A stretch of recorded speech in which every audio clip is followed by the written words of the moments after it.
मो सर्वप्रथम मोर डेलांग पिपिली समस्त माँ गुरुजन युवक बंधु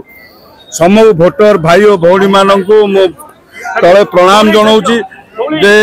मते आज डेलांग पिपिली माटी माँ सुजोग देइछि तार सेवा करने मु तेणु आउ थे प्रणिपात कर प्रणाम जनाऊँगी और निश्चित भाव में डेलांग पिपिली माँ गुरुजन माने युवक माने जो आशा भरोसा मो पर रखिंट समस्त को नहीं डेलांग पिपिली विकास आरंभ हो आगामी दिन देखो ये विजय हूँ डेलांग पिपिली विजय निश्चित भाव में डेलांग पिपिली विजय मोर पार्टी मोर सपोर्ट एवं मो परिवार मो बापा माँ मोर परिवार पिला माने मो स्त्री एवं मो भाई माने समस्ते मते सहयोग करिसेंती ए विजय सबुठु श्रेय है डेलांग पिपिली मोर गुरुजन मानकर श्रेय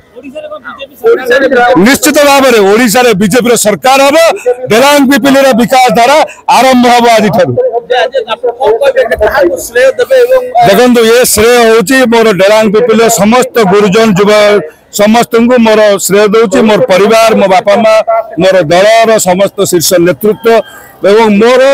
मोर सहधर्मिणी जी मत सब सहयोग कर मो बापा माँ आशीर्वाद भाई मान सहयोग समस्त सहयोग एवं मो झील शेष समय मत भी साहाय्य करता सबूत श्रेय हूँ डेलांग पिपिली जनसाधारण दुर्ग आज डेलांग पिपिली मोर गुरुजन माने भांगी चूरमार कर मोदी विकास धारा जोड़ापे मनस्थ कर निष्पत्ति नहीं निश्चित आम ओडियार अस्मिता निश्चित गुरुत्व दिया महाप्रभुंर चारिद्वार निश्चित खोल ओडिशा रे भारतीय जनता पार्टी सरकार हो अनुभव रत्न भंडार खोल ओडिशार अस्मिता सी भी आम अस्मिता प्रभुंर जो सुनागण सी भी अस्मिता तेणु ओडिशार अस्मिता फेरी पाइब बीजेपी सरकार आसी मोदी शासन।